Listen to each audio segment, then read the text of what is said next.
Right now, you're listening to me on the Lewitt LCT240 Pro, which is one of my all-time favorite condenser microphones because there are a lot of pros to the Pro. But before I get lost in my pros about the Pro, let me condense some info about this condenser because I want to compare it to this microphone here, which brings me pure joy because this is the Lewitt LCT440 Pure. I've done a review on the 240 a while ago, but I've since gotten a lot of questions about how it compares to the 440 Pure, which is sort of the the bigger sibling, literally bigger because it does have a larger capsule.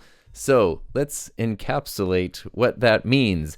Basically, if you look at these microphones, the 240 Pure has this smaller electric condenser capsule in there, whereas the 440, the one I'm talking into right now, has this really big, large diaphragm capsule. And those give the microphones different sounds. So right now, again, you're listening to me on the 440 Pure running into the Rodecaster Pro 2, and this is just the pure signal because there's no effects and no processing. And now you're listening to me on the 240 Pro.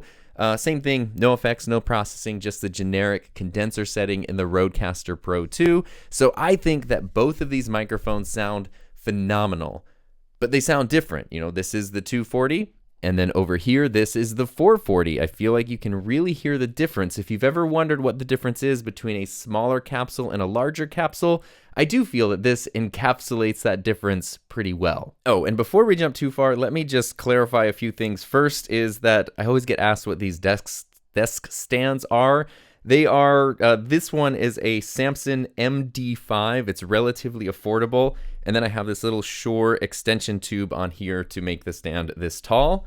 And this stand over here is quite outstanding. This is the new Rode DS2. So this is the MD5 and this is the DS2. And it's great. It's such a heavy duty stand that's really nicely adjustable. Rode did a really great job on this desktop stand. I just bought this and it just came in the other day, so I'm excited to use it. It's a lot more expensive though. It's closer to $100.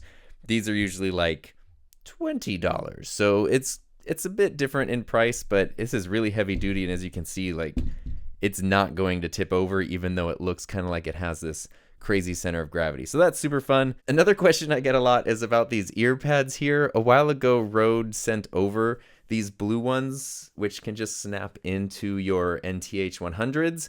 I'm hoping that that's a little bit of a tease. I have no idea. I'm just hoping it's a tease that maybe at some point we'll see these available for sale, because Rode always makes like such great colors of things, and I would love to have not only different colored headphones, but like mix-matched headphones would be really fun as well. But anyway, that's not what we're talking about today. Those are just questions that I get a lot, so I figured I would answer them right now. Jumping back over here to the Lewitt LCT440 Pure, one of the other big differences in addition to the larger capsule is the larger price. So one of my favorite things, and probably why I just am so enamored with the 240 Pro, is its price. It has an MSRP of $119. I've talked about this before in other videos. That $119 will get you just the microphone, and it will come with a little holder and a windscreen. And then I buy the metal mesh pop filter and the shock mount. When I bought those separately, that made this about a $200 microphone. But I have seen sales where for really inexpensive prices, sometimes around that $120 mark, you can get this whole kit, which is pretty amazing. That's not the MSRP. Those are just random sales that happen sometimes, but it's a very, very, very good value. I've had this microphone for a long time now, and it's held up great and it works really well. The 440 Pure is the exact same size. So it is the same shock mount. It can work with the same metal mesh pop filter. The 240 also comes in black, so if you wanted the black version. The only physical difference between these microphones is the capsule in size. Otherwise, they're the exact same size. But the 440 Pure has an MSRP of $289. So it is significantly more expensive, and that's what you're paying for. You're paying for that larger capsule. They are both condenser microphones, so they both need phantom power in order to run, but as I've talked about many times before with condenser microphones, that's a huge benefit because every interface, every mixer can provide phantom power. So that means that you're going to be able to run this through anything. You don't need a super powerful interface. You don't have to use the Rodecaster Pro 2 that has 76 decibels of gain. You don't need to worry about boosters or anything. Anything that provides phantom power is going to provide enough gain to run this microphone. Now, as you probably noticed by now, these microphones are fairly susceptible to handling noise. They don't have that amazing built-in shock rejection like the SM7B does, which is why I really do think that the good shock mount is pretty essential for either of them. And it really does make a difference. Like, that shock mount is shockingly great. So here is the 240 just on the Samson stand, how that picks up handling noise. And then again, the 440 on the more expensive Rode stand.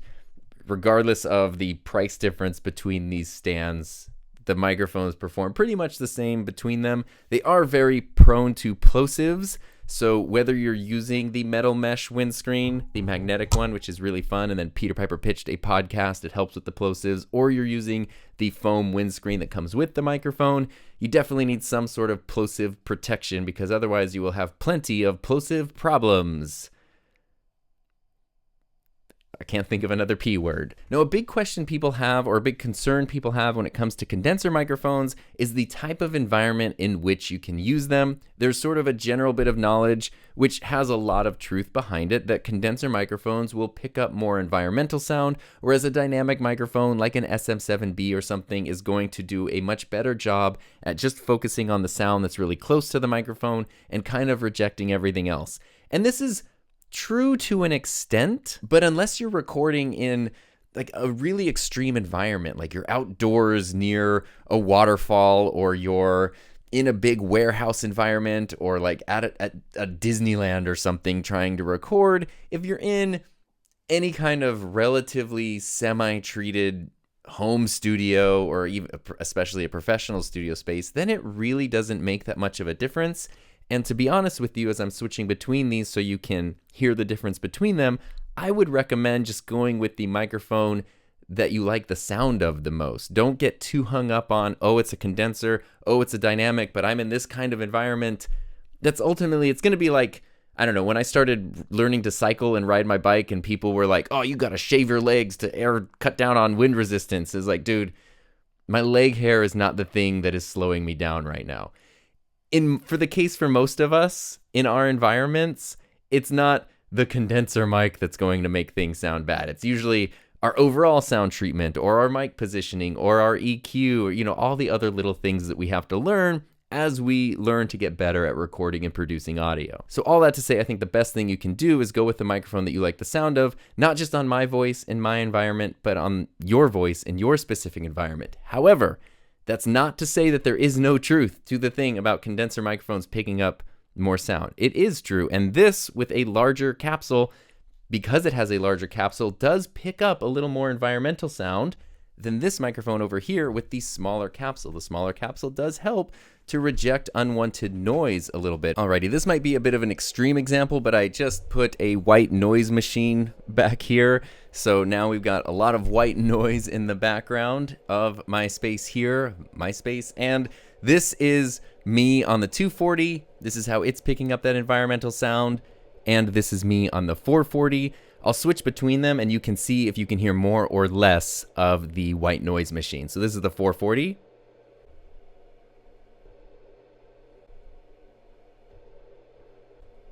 So I think the 240 is definitely picking up a little bit less, but it's not like people are going to go, oh my God, is there not a white noise machine in the background when I'm talking on this microphone?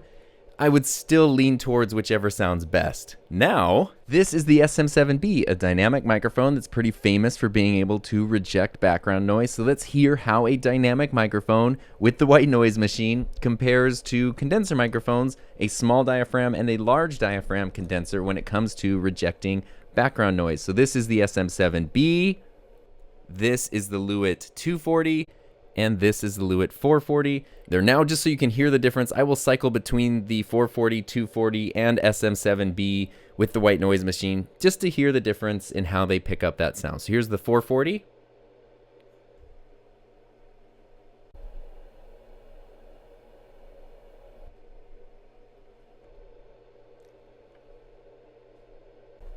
There we go, back over here on the SM7B. So something you might notice is that I think the SM7B actually sounded like it was picking up more of the white noise machine in this specific scenario, because since it is a dynamic microphone that needs more gain, I had to turn up the gain to 59 decibels. If I turn this down, you might not be able to hear me now. If I turn the SM7B down to the same input gain, 28 decibels, as the Lewitts here, then we're gonna hear a bit of a difference between, you know, the 240.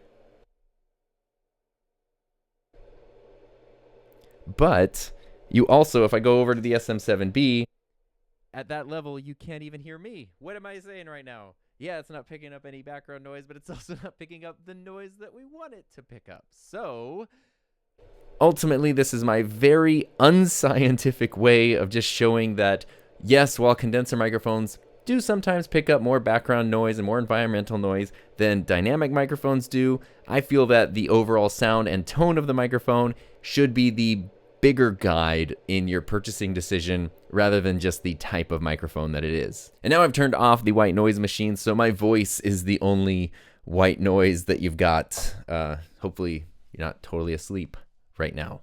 So my big purpose in making this video is not to compare these two microphones to every microphone under the sun, but to compare them to each other, because if you're looking in the world of Lewitt microphones, especially if you're like me and you found the 240 and you think that it's amazing and it has this amazing price, but then you see a very similar looking microphone that is more expensive and you're wondering what the difference is, this is that difference.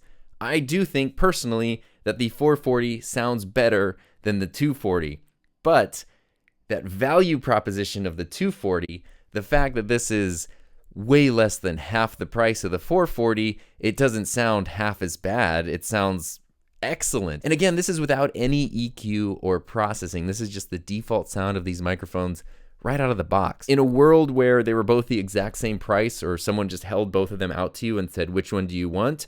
I would recommend the 440. So if money is no object, I think the 440 is the way to go. In a world where money is a thing and budget is a thing, I really think that the 240 is the best value because the sound quality is still excellent. It works great on a wide variety of voices, and it's just a really, really fun microphone. As I've said every single time I've talked about Lewitt microphones, both of these are absolutely awesome. And speaking of things that are absolutely awesome, thank you to everyone who helps support my channel through Patreon and YouTube channel memberships. And if you want to dive a little bit further into the world of microphone reviews and comparisons, I've got a few other videos for you right here.